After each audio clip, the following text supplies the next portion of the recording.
সুপ্রিয় দর্শক, আপনাদের সকলকে সাদর আমন্ত্রণ জানাচ্ছি চ্যানেল আয়ের পর্দায় ফার্স্ট ওয়াশ এখন কি চায়ের আয়োজনে। সাথে আছে আমি দীপ্তি চৌধুরী। বিগত 4 দশকের বেশি সময়ের বাস্তবতা বিবেচনায় নিলে দেখা যায় বাংলাদেশের নাগরিকরা মোটা দাগে বড় দুটি দল বিএনপি ও আওয়ামী লীগকে বিভক্ত। অন্যান্যরা মিলে ছিল একটি তৃতীয় ধারা, কিন্তু গণতন্ত্রপন্থী, বামপন্থী ও ধর্মপন্থীদের তৃতীয় এই ধারাটি সেভাবে বিকশিত হয়নি। রাজনীতিতে একটি তৃতীয় শক্তির জায়গা বলতে গেলে শূন্যই ছিল। প্রধান দুটি ধারার ক্ষমতার রাজনীতিতে ত্যক্ত নাগরিক সমাজ সবসময় একটি তৃতীয় শক্তির উত্থানের আশা করত, কিন্তু বিএনপি আওয়ামী লীগ বলয়ের বাইরে অন্য কোনো বিকল্প না থাকায় জনগণ বলতে গেলে বাধ্য হয়ে এই দুটি ধারায় সমর্পিত ছিল কিনা সেটা নিয়েও নানা সময়ে নানা ধরনের কথা হয়েছে। অবশেষে আপাত অসংগঠিত এক ছাত্র শক্তি প্রায় অটল আওয়ামী লীগকে ক্ষমতাচ্যুতির স্বাদ দিয়েছে। এরাই এখন সংগঠিত হয়ে বড় দুই দলের বিপরীতে নতুন রাজনৈতিক শক্তি হিসেবে প্রকাশমান। দর্শক, আমাদের আজকের আলোচনার বিষয় রাজনীতির পিচ্ছিল পথে ছাত্র সমাজ।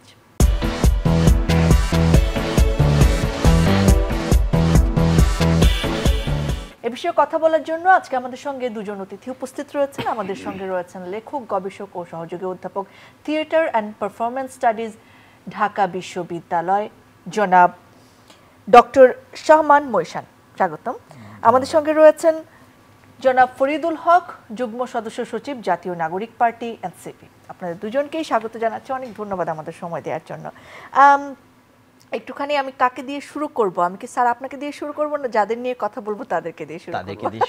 আমারও তাই মনে হয়। ফরিদুল হক ভাই, ছাত্রদের রাজনৈতিক দল বলা হয় আপনাদেরকে, কিন্তু ছাত্র ছাড়াও অনেকে আছেন। আমার মনে হয় আপনি নিজেও ছাত্র, তাই না? সেই জায়গাটা একটুখানি বলবেন যে আমরা যে বলি যে ছাত্রদের শক্তি, কিংবা ওই অভ্যুত্থানের সময় যে ছাত্র বলে সেটাকে আপনারা কতটা এনকারেজ করেন? না, মানে প্রথমত হচ্ছে যে গণ অভ্যুত্থানটা ছাত্রদের নেতৃত্বেই হয়েছে, এই ব্যাপারে কোনো সন্দেহ নেই।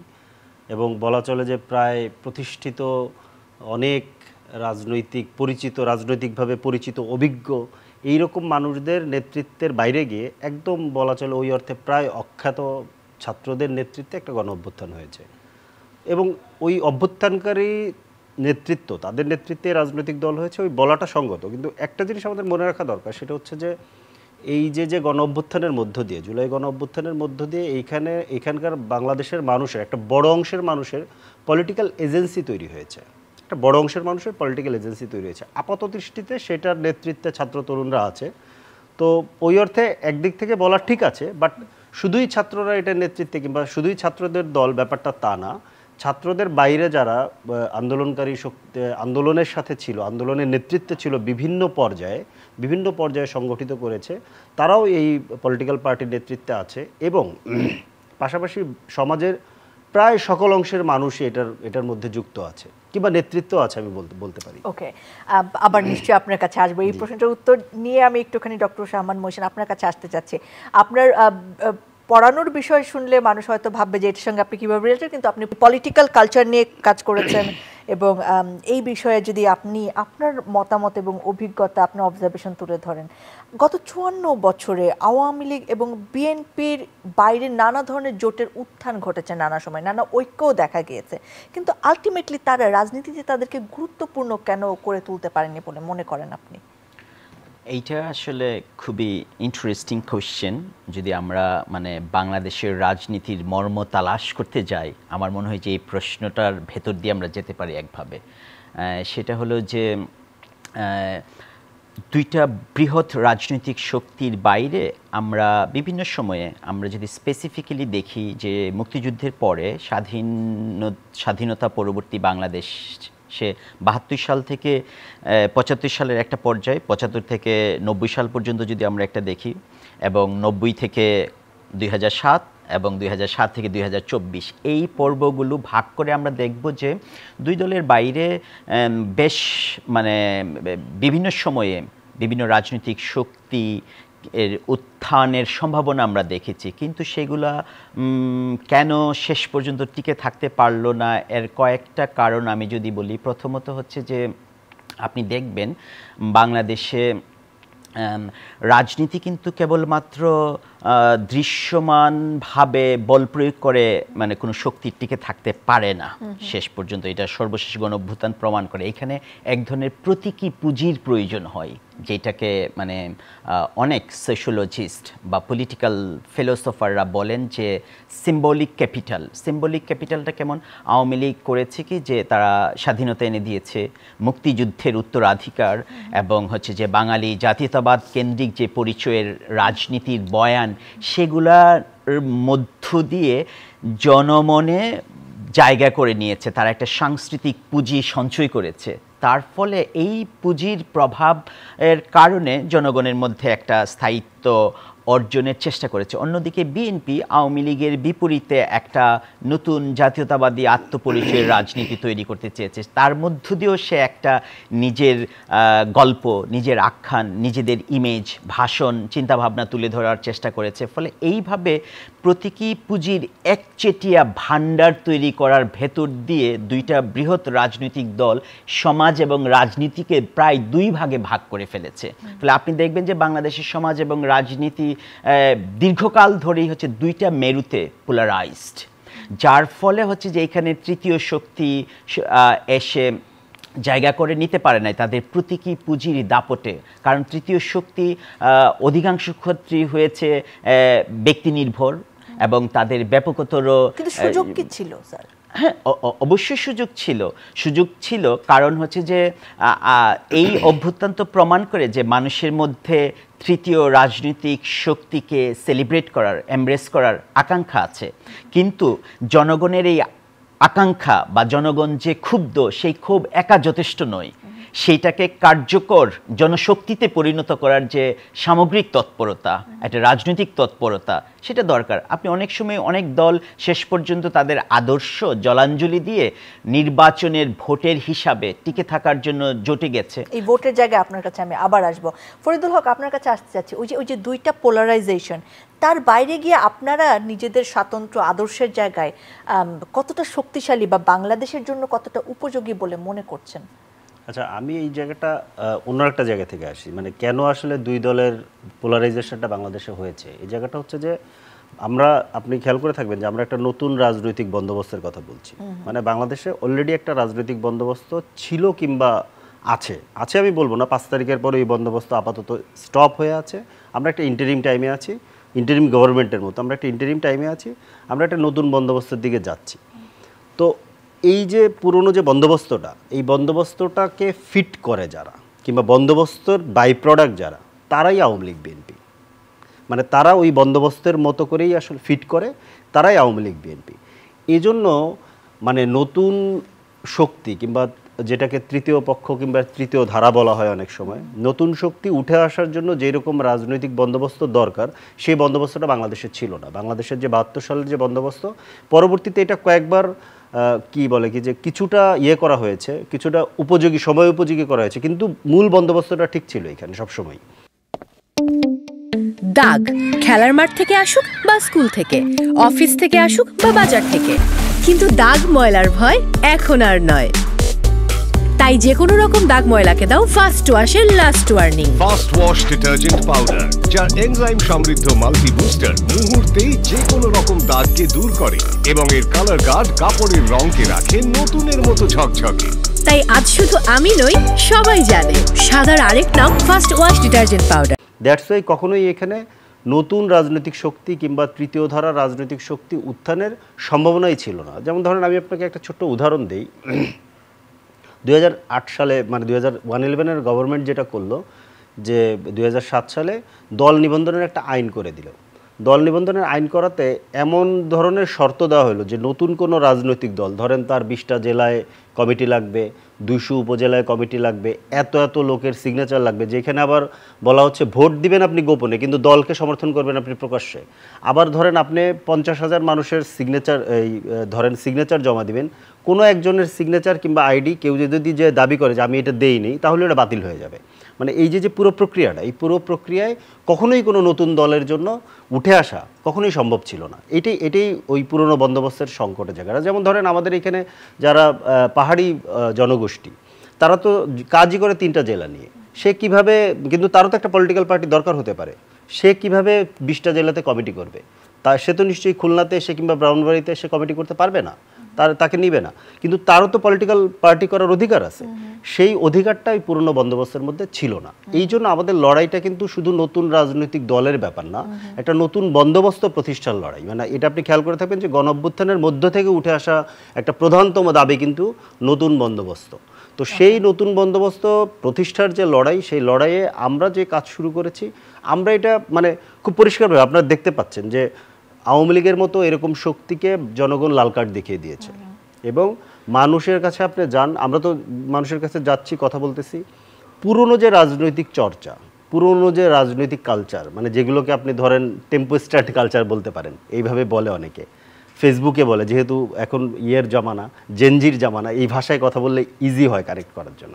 তো এই রাজনীতি বাংলাদেশে চলবে না, বাংলাদেশের মানুষ আর এই রাজনীতি চায় না। হ্যাঁ, আপাত দৃষ্টিতে মনে হচ্ছে যে এই রাজনীতি বাংলাদেশকে দখল করে আছে কিংবা দখল করতে চায়, কিন্তু এই রাজনীতি বাংলাদেশে চলবে না। এটা 5 তারিখে লাল কার্ড দেখানো হয়ে গিয়েছে। এখন হচ্ছে আমরা একটা ইন্টারিম টাইমে আছি, যতদিন এটাকে গুছিয়ে সামনে আনতে সময় লাগে। বাংলাদেশে নতুন রাজনীতি আসতে হবে, সেটা শুধু এনসিপি একা করবে ব্যাপারটা তা না, আরও দল হবে। মানে গণতন্ত্রের সৌন্দর্য তো ওইটাই যে শত ফুল ফুটবে, গণতন্ত্রের সৌন্দর্য ওইটাই। সেই জায়গাটা মানে শতফুল তো এখনো তো অনেক ফুল আছে, প্রায় 50-এর উপরে মনে হয় আমাদের নিবন্ধিত রাজনৈতিক দল আছে। মানে প্রশ্নটা আসলে এই জায়গায়, মানে আওয়ামী লীগ বিএনপি অথবা তাদের নেতৃত্বাধীন জোটেই থাকতে হবে, হয়তো তারা 3-4টা সিট ভাগাভাগি করবে, এই জায়গা থেকে আমরা আসলে কখনো সরে আসতে পারবো কিনা। আরেকটা জায়গায় একটুখানি ওই যে বলে না যে এখন যে বড় রাজনৈতিক দলগুলো রয়েছে তারা বলেন যে ভোটের রাজনীতি এরকম হয় না, ভোট হয়ে দেখো তোমরা 3টা সিটও পাবে না, মেম্বারের ভোটও পাবে না। সো সেই জায়গাটা একটুখানি জানতে চাই যে ভোটের রাজনীতিতে সফলতা দেখাতে না পারলেই মানে রাজনীতির গুণগত পরিবর্তন নিশ্চিতের জায়গায় তারা প্রভাব রাখতে পারবেন না, বা রাষ্ট্র পরিচালনায় তারা অবদান রাখতে পারবেন না, তাদের কথা পৌঁছাতে পারবেন না। এই জায়গাটা মানে কেন হলো আসলে? ভোটের রাজনীতি কিভাবে আসলে আমাদের কি বলবো রাষ্ট্র ব্যবস্থায় অংশগ্রহণের জায়গাটায় আলাদা করে ফেললো, কি মনে করেন স্যার আপনি, ডক্টর শামীম হোসেন? আচ্ছা, আমি আপনার প্রশ্নটা যেটা বুঝেছি আমাদের এই বন্ধুর কথার সূত্রে আমি বলি যে এটা ঠিক যে এই 2024-এর গণ অভ্যুত্থানের পরে মানুষের মধ্যে বিশেষ করে তরুণ প্রজন্ম, যেটা বাংলাদেশের জনগোষ্ঠীর একটা ব্যাপক অংশ তরুণ প্রজন্ম, তো তরুণরা, হ্যাঁ 40-এর নিচে বয়স যাদের, তাদের মধ্যে একটা আকাঙ্ক্ষা আছে যে কেবলমাত্র ট্রানজিশন অফ পাওয়ার না, হ্যাঁ ক্ষমতার কেবলমাত্র পরিবর্তন না, বরং ট্রান্সফরমেশন অফ পলিটিক্স, মানে স্বয়ং রাজনীতিরই একটা রূপান্তরের আকাঙ্ক্ষা এবং সম্ভাবনার মধ্য দিয়ে যদি আমরা একটা রাষ্ট্রের গণতান্ত্রিক অভিযাত্রাকে, রাজনৈতিক অভিযাত্রাকে দেখি, তাহলে আমরা বলতে পারবো যে ভোটের রাজনীতি তো কেবলমাত্র একটা সংখ্যার হিসাব, তখন আসলে জনগণকে একটা সংখ্যায় পরিণত করা হয়।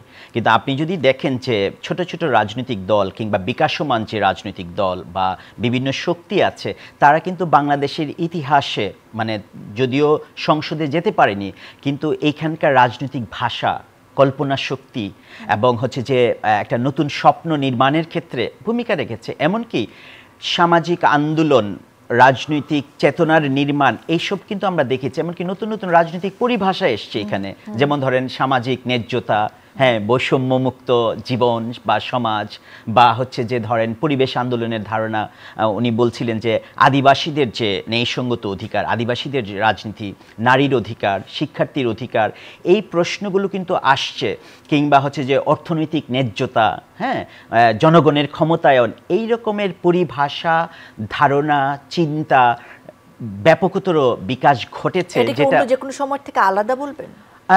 এটা দীর্ঘদিন ধরে একটু একটু ছিল, কিন্তু 2024 সালের গণ অভ্যুত্থানের মধ্য দিয়ে আমরা এটা দৃশ্যমান হতে দেখেছি দেয়ালে, আমরা এটা মানে শুনতে পেয়েছি স্লোগানের ভেতর দিয়ে, আমরা দেখতে পেয়েছি যারা আন্দোলন করেছে তাদের শরীরের ভাষায়, আমি যদি সংস্কৃতি হিসাবে দেখি, তো সেইটা তো অবশ্যই রাজনীতির গুণগত পরিবর্তনের ক্ষেত্রে একটা নতুন আমাদের যদি নতুন রাজনৈতিক ভাষা না থাকে, যেমন ধরেন পলিটিক্যাল সেটেলমেন্ট, এই যে রাজনৈতিক বন্দোবস্ত, এটা কিন্তু আজকের কথা না।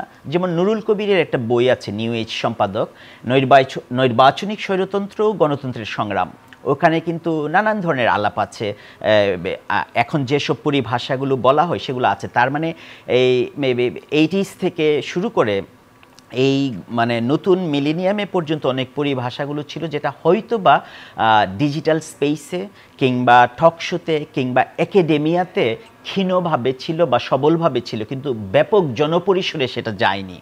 ফলে এইটা কিন্তু এই বুদ্ধিবৃত্তিক চিন্তার তত্ত্বীয় ধারণাগুলো কিন্তু এখন মানে অনেক নতুন রাজনৈতিক কর্মীদের মুখে মুখে আসছে। আপনি কি মনে করেন যে নতুন একটি রাজনৈতিক দল বা মতের উত্থান হওয়ার জন্য এই সময়টা অন্য যে কোনো সময় থেকে অনেক বেশি উর্বর?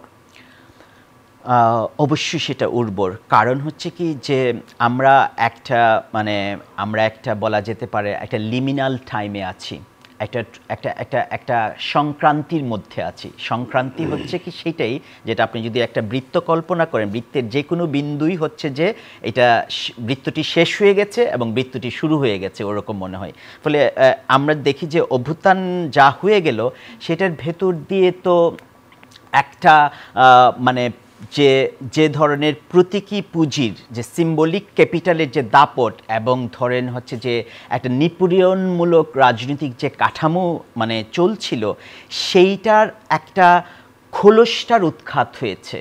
ফলে এই যে গত 16 বছর, এমনকি আসলে মুক্তিযুদ্ধের পর থেকেই মুক্তিযুদ্ধের যে স্পিরিট, এটার যে বৈপ্লবিক ব্যাপার, এটা ব্যাহাত হয়েছে। ফলে এটা একটা ব্যাহাত বিপ্লব। ফলে এটা কিন্তু আজ পর্যন্ত কিন্তু জনগণ তার পরিপূর্ণ সার্বভৌমত্বের প্রকাশ ঘটাতে পারেনি। তৈরি হয় যে 24-এর অভ্যুত্থানের শক্তিও আসলে এরকম ভাবে আমাদের হাতছাড়া হবে কিনা, এইরকম নানা প্রশ্ন, নানা শঙ্কা আমাদের সবার মধ্যে আছে।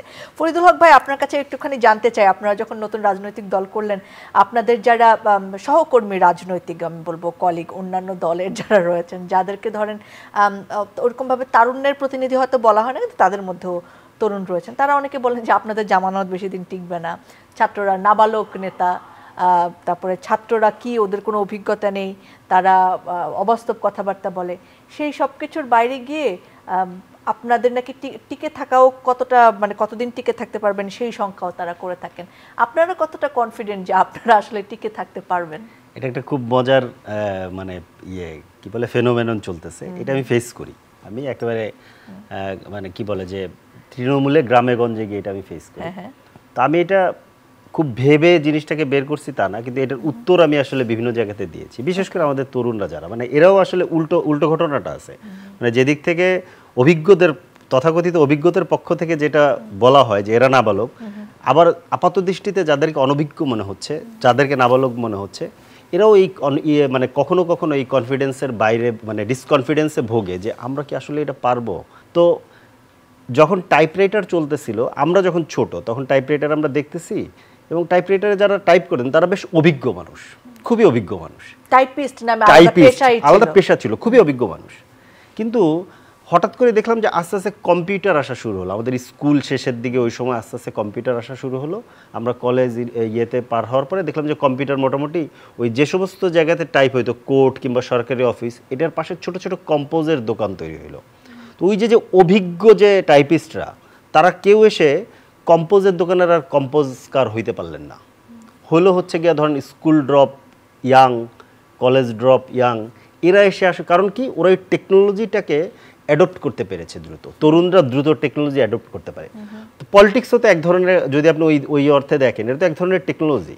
ধরেন এই পুরনো বন্দোবস্তের জন্য যারা অভিজ্ঞ, আমরা তো নতুন বন্দোবস্তের কথা বলছি, জনগণ রায় দিবে যে আপনি পুরনো বন্দোবস্তের রাজনীতি করবেন। সময় বদলে যায়, কিন্তু সৌন্দর্যের সংজ্ঞা বদলায় না। রূপ বদলে যায়, কিন্তু আভিজাত্যের মানে একই থেকে যায়।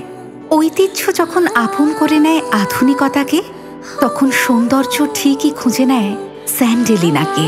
স্মরণের ছোঁয়ায় তোমার উপমায় বদলে দিলে যে আমার। স্যান্ডেলিনা সো, রূপচর্চায় আভিজাত্য। না, নতুন বন্দোবস্তের রাজনীতি করবেন, নতুন বন্দোবস্তের টাইপিস্টরা তো আসলে অদক্ষ হয়ে যাবে, তারা তার তো ফাংশনই করতে পারবে না। তা আমি তো মনে করি যে তরুণরাই আসলে নতুন বন্দোবস্তে আরো অনেক বেশি অভিজ্ঞ কিংবা আরো অনেক বেশি ফিট করবে।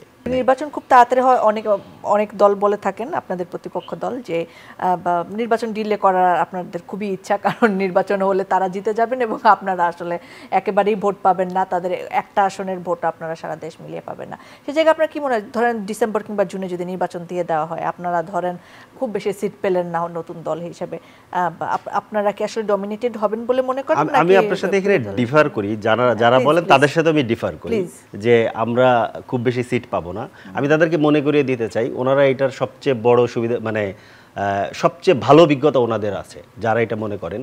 90-এর গণঅভ্যুত্থানের পরে ধরেন নির্বাচন চলাকালীন কিংবা নির্বাচনের আগেই ইভেন পত্রিকাতে আওয়ামী লীগের মন্ত্রিসভা ছাপা হয়ে গিয়েছিল, গভীর রাত পর্যন্ত আওয়ামী লীগ বিজয় মিছিল করতেছে, কিন্তু পরের দিন সকালে দেখা গেল বিএনপি নির্বাচনে জয়লাভ করছে। আওয়ামী লীগের ওইরকম সাংগঠনিক শক্তি ছিল যে যারা সকল কিছুকে অকুপাই করার ক্ষমতা রাখতো, তারা সকল কিছুকে অকুপাই করেছিল, কিন্তু জনগণের ভোটকে তো আসলে অকুপাই করা যায় না, জনগণের ভোটকে অকুপাই করা যায় না। একটা জিনিস আপনি মনে রাখবেন, বাংলাদেশের রাজনীতিতে যতগুলো নির্বাচন, সিগনিফিক্যান্ট নির্বাচন হয়েছে, সকল নির্বাচনের ইতিহাস যদি আপনি দেখেন, আন্দোলনে যারা জিতেছেন, নির্বাচন তারা জিতেছেন। তো এই জায়গা থেকে নির্বাচনে কি হবে এটা ব্যাপার না। নির্বাচন ডিলে করার যে প্রশ্নটা আপনি বলেছেন, আমাদের তো ডিলে করার ফ্যাক্টর না, আমাদের ফ্যাক্টর হচ্ছে আমরা তো নির্বাচন চাই, আমরা তো নির্বাচনের জন্যই প্রস্তুতি নিচ্ছি। দ্রুত নির্বাচন চাই, দ্রুত অদ্রুতর ব্যাপারটা এখানে প্রশ্ন আছে। প্রশ্ন হচ্ছে যে আমাদের যে গণঅভ্যুত্থানটা হলো, এটাকে যদি আমরা শুধুই সাধারণ একটা রেজিম চেঞ্জ হিসেবে দেখি, এটা আমাদের ভুল হবে। তো ধরেন নির্বাচনের মাধ্যমে শান্তিপূর্ণ পথে যখন গণঅভ্যুত্থান রেজিম চেঞ্জ ঘটতেছে না, তার মানে আপনার সিস্টেমের ভিতরে এমন কোনো গলদ আছে যেটা গণঅভ্যুত্থানের সম্ভাবনা তৈরি করতেছে। এখন আমাদের প্রশ্ন হচ্ছে এইটা যে আমরা শান্তিপূর্ণভাবে ক্ষমতা হস্তান্তরের যে প্রক্রিয়া, সেই প্রক্রিয়াটা ঠিক না করে আমরা যদি নির্বাচনে যাই, তাহলে ওই যে গণঅভ্যুত্থানের যে সম্ভাবনা, আবার পরবর্তীতে একটা আপরাইজিংয়ের যে সম্ভাবনা, সেটা তো আমরা রেখে দিলাম সিস্টেমের মধ্যে।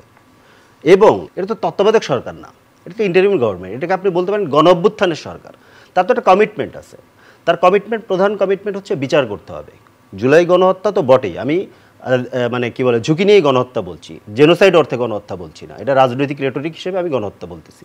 জুলাই গণহত্যা সহ আওয়ামী লীগের যত অপরাধ আছে, সব অপরাধের বিচার করতে হবে, বিচারের রোডম্যাপ তাকে প্রকাশ করতে হবে। এবং এই গণঅভ্যুত্থানের মধ্যে আপনি খেয়াল করেন, আমি বাংলাদেশের ধরেন অন্তত 20টা জেলাতে গিয়েছি গণঅভ্যুত্থানের পরে, একেবারে ধরেন ঢাকার সেন্টার থেকে শুরু করে একদম প্রান্তিক একটা উপজেলা লেভেলে আপনি যান, প্রত্যেকটা দেয়ালের ভাষা সেম, ওই ভাষাতে জুলাইয়ের ইশতেহার লেখা আছে। সেই ইশতেহার তো বাস্তবায়ন করতে হবে। কারা করবে? একটা রাজনৈতিক মানে ওনারা বলেন যে একটা রাজনৈতিক সরকার এসেই সব কিছু করবে, তো রাজনৈতিক সরকার এসে যেটা করে সেই উদাহরণ কি আমাদের এখানে আছে? আমাদের এখানে তথাকথিত নির্বাচিত সরকার বাকশাল করেছে, মুক্তিযুদ্ধের নেতৃত্ব দানকারী সরকার। আমাদের পরিবর্তন কি আপনি চান না? আপনি কি চান না যে আসলে প্রতিশ্রুতি এখন থেকে রাখা হবে? আমরা পরিষ্কারভাবে বলছি যে বিচার এবং সংস্কারের রোডম্যাপ ঘোষণা করতে হবে, এবং এইটার আলটিমেট অনিবার্য পরিণতি হচ্ছে নির্বাচন। ডক্টর মুহসিন স্যার, আপনার কাছে জানতে চাচ্ছি, আওয়ামী লীগ এত বড় একটা অভ্যুত্থান আওয়ামী লীগের বিরুদ্ধে হলো, তাদের পতন হলো, তাদের নেত্রী পালিয়ে গেল, তারপরে কি আসলে আওয়ামী লীগ আগের মতোই ওই মেইন স্ট্রিম দুই ধারার মতো একটি হয়ে থাকবে কিনা? এটাও তো একটা বড় প্রশ্ন, তাই না? আপনার কি মনে হয়? হ্যাঁ, এইটার সাথে আপনি এর আগের প্রশ্ন এবং আমাদের বন্ধুবর যিনি মানে আলাপ করছিলেন তার সূত্রে আমি যদি আলোচনাটা করতে চাই যে মানে কে থাকবে কি থাকবে না, যেমন আওয়ামী লীগের একটা স্ট্রাকচারাল এমবেডেডনেস ছিল, অর্থাৎ মানে আওয়ামী লীগ দল হিসাবে আর রাষ্ট্র হিসাবে একাকার হয়ে গেছিল। আমলাতন্ত্র, পুলিশ, মিডিয়া, সিভিল সোসাইটি, শিক্ষক, সাংবাদিক সব কিছু মিলিয়ে এমন এক কাঠামোগত মানে সংশ্লেষ আমরা দেখেছি যেখানে আওয়ামী লীগ আর রাষ্ট্র এবং সরকারের অন্যান্য অঙ্গ প্রতিষ্ঠানগুলোর পার্থক্য দেখি নাই। ফলে এটা অত্যন্ত একটা শক্তিশালী ব্যাপার ছিল, কিন্তু সেই শক্তি কিন্তু ভেঙে চুরে গেছে অভ্যুত্থানের ভেতর দিয়ে। ফলে এখন আমরা যে পরিস্থিতির মধ্যে মুখে আছি, এটাকে বলতে পারি আমি সোশ্যাল ড্রামা। সোশ্যাল ড্রামাটা কি? এটা একজন অ্যানথ্রোপোলজিস্ট বলেন, ভিক্টর টার্নার, আপনি জানবেন। তো ভিক্টর টার্নার বলেন যে যে কোনো সমাজকে নাটক হিসেবে দেখা যায়। হ্যাঁ, তো সেই সমাজ নাট্যের কাঠামোটা কি, এর মধ্যে 4টা ধাপ আছে। একটা সমাজে যখন একটা বড় সংঘাত বা সংঘর্ষ, বিশেষ করে অভ্যুত্থানকে যদি আমরা দৃষ্টান্ত হিসাবে নিই, তাহলে ওইরকম একটা পরিস্থিতির মধ্যে দেখি যেখানে দেখতে পাবো আমরা ব্রিচ বা ফাটল এবং এটা ক্রাইসিসের রূপ নেই, সংকট, যেটা চূড়ান্ত মাত্রার সংকট আমরা দেখেছি। এবং শেষ পর্যন্ত সেই সংকটের মধ্য দিয়ে একটা রেজিম উৎখাত হয়ে গেল, একটা কর্তৃত্ববাদী, একটা ফেসিস্ট একটা শক্তির উৎখাত হলো। তারপরে আমরা এখন দেখছি যে পর্যায়ে আছি সেটা হচ্ছে রিড্রেসিভ অ্যাকশন, সমাধানের নানান প্রচেষ্টা। সেই সমাধানের জন্যই নানান রকমের সংস্কারের প্রশ্ন আসবে। পূর্ববর্তী সরকারের সময়ের যেসব অবিচার হয়েছে, অন্যায় হয়েছে, সেগুলোর বিচার হবে কিনা, নানান প্রশ্ন আসছে। এবং সামনের দিনগুলো কি হবে। এবং এরপরের যে পর্যায়টা সেটা হচ্ছে স্কিজম বা রিইন্টিগ্রেশন, অর্থাৎ আবার পুনরায় কি ঐক্যমত্য হবে, একত্রিত হবে এই সমাজে যে ভাঙনটা হয়েছে, যে সংকটটা দেখা দিয়েছে, নাকি আবার নতুন করে ভাঙবে। তার মানে বাংলাদেশ এই সময়ে বলা যেতে পারে একটা অপূর্ণ ড্রামা বা একটা অসমাপ্ত সামাজিক নাট্যের একটা জটিল লিমিনাল জোনে আছে, একটা মাঝের সময় আছে। সেটা কি হচ্ছে যে নাগরিকদের একটা আগামী দিনের যে অভিন্ন রাজনৈতিক স্বপ্ন নিয়ে তারা কি একমত হবে এখানকার জনগণ। এবং জনগণের ঐক্যমত্য বলতে আমরা বুঝি সক্রিয় রাজনৈতিক শক্তিগুলোর ঐক্যমত্য এক। দ্বিতীয়ত নাকি হচ্ছে যে আবার একটা পুনরায় একটা দমনমূলক রাজনৈতিক ক্ষমতার পুনরুত্থান হবে, আবার ভয়, আবার দমন, আবার হচ্ছে একটা রক্তাক্ত ভাঙনের ভেতর দিয়ে একটা ট্র্যাজিক পরিণতি আমরা দেখব।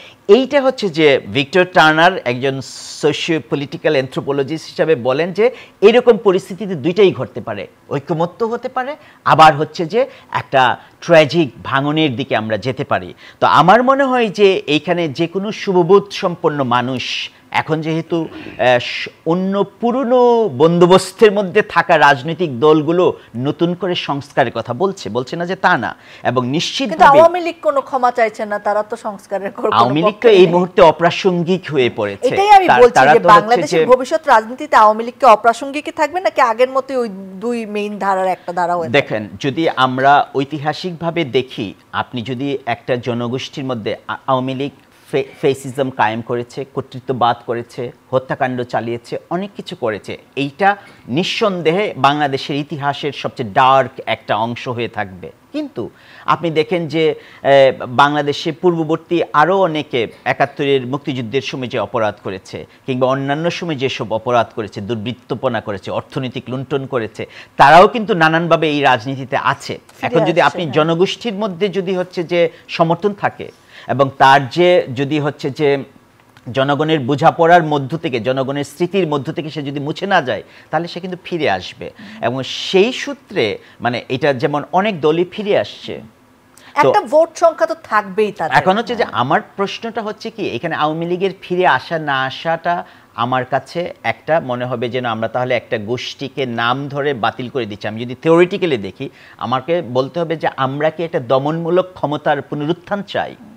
আমরা কি চাই যেখানে জনগণের গণতান্ত্রিক অংশগ্রহণ, জনগণের কে হচ্ছে যে পলিটিক্যাল পার্টিগুলো জবাবদিহি করবে না করে নিষিদ্ধ চায় আওয়ামী লীগ, অব্যাহতভাবে তারা হচ্ছে যে মানে কর্তৃত্ব করে যাবে আপনাদের নেতা চায় ভাবে কোনো একজন, তাই না? এখন আমি এটার জবাব দিব। হ্যাঁ, নিষিদ্ধর প্রশ্নে এনসিপি নিষিদ্ধ, নির্বাহী ক্ষমতা বলে নিষিদ্ধ, যেটা এনসিপি এটা চায় না। এনসিপি পরিষ্কারভাবে বলেছে আওয়ামী লীগ যে অপকর্ম করেছে, যে গণহত্যা চালিয়েছে, সেটার বিচার করতে হবে, দল হিসেবে আওয়ামী লীগের বিচার করতে হবে। আবার আপনাদেরই নেতা সার্জিস আলম বলেছেন যে ওরা আসলে কোনো মানে ওদেরকে নির্বাচনে অংশগ্রহণ প্রশ্ন আমাদের ইয়ে আছে যে বিচার চলাকালীন সময়ে বিচারের রায় যতক্ষণ পর্যন্ত না হচ্ছে, এখন ধর বিচার মানে নিষিদ্ধ চাওয়ার ব্যাপারটা হচ্ছে অনেকটা ফাঁসি চাওয়ার মতো, মানে আমি বিচারও চাইতেছি কিন্তু বলে দিচ্ছি আমি ফাঁসি চাচ্ছি, ব্যাপারটা তো তা না। ব্যাপারটা হচ্ছে আমি তার বিচার চাই, আদালত ঠিক করবে, এটা আদালতের জুরিসডিকশন, আদালত ঠিক করবে যে সেটা কি হবে। আর বিচার চলাকালীন সময় আমরা বলেছি তার নিবন্ধনকে বাতিল করতে হবে, সে যাতে নির্বাচনে অংশগ্রহণ করতে না পারে, মানে অন্য সব কিছু তাকে বাদ দেন। 3টা নির্বাচন 14, 18 এবং 24, 3টা নির্বাচনে মানুষের ভোটাধিকার কেড়ে নেওয়ার পরে এমনিতেই তার আর আগামী 3টা নির্বাচন অংশগ্রহণ করার কোনো রাইট নাই, কারণ সে মানুষের ভোটাধিকার কেড়ে নিয়েছে। সো লাস্ট কোয়েশ্চেন, একেবারে শেষ পর্যায়ে চলে এসেছে। রাজনীতির পিচ্ছিল পথে ছাত্র সমাজ, এটা আমাদের টপিক ছিল, কতটা পিচ্ছিল পথ? হ্যাঁ, পিচ্ছিল পথ তো অবশ্যই, তবে আমি যেটা বলবো যে এখন আগেরকার তুলনায় পরিস্থিতি অনেক বেশি কম পিচ্ছিল, এখন আগেরকার তুলনায় অনেক বেশি কম পিচ্ছিল, পৃথিবী ধরেন এগিয়ে গেছে, সব কিছু খুব দ্রুত জানা যাচ্ছে, সব কিছু আমরা দ্রুত বুঝে ফেলতে পারতেছি।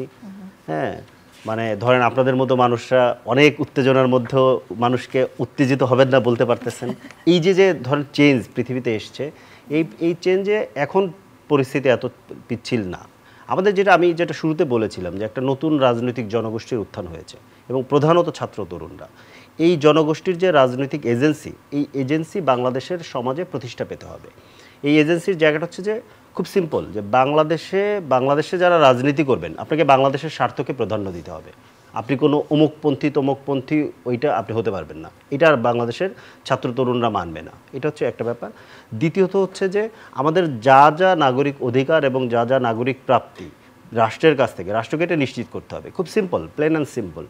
এবং মানুষের যে মর্যাদা, যেটার জন্য আমাদের মুক্তিযুদ্ধ হয়েছে, মানবিক মর্যাদা, এই মানবিক মর্যাদা রাষ্ট্র কোনোভাবে আঘাত করতে পারবে না। এই সিম্পল জায়গাতে বাংলাদেশের ছাত্র তরুণরা এবং বাংলাদেশের একটা বড় অংশের মানুষরা এটার সাথে একমত। অতএব রাজনীতিতে চেঞ্জ হবেই, এটা ওই পিচ্ছিল আর এখন সেই আশাই করে। অনেক ধন্যবাদ আপনাদের দুজনকে আমাদের সময় দেওয়ার জন্য। ধন্যবাদ প্রিয় দর্শক, আপনারা যারা সঙ্গে ছিলেন। ছোট্ট কথা, ছোট্ট আশা, এই যে বাংলাদেশের রাজনীতি বাংলাদেশের জনগণের জন্য হবে, বাংলাদেশের কল্যাণের জন্য হবে, এই প্রত্যাশাটুকু রেখে আজকের মতো বিদায় নিচ্ছি। আবার দেখা হবে, আবার কথা হবে।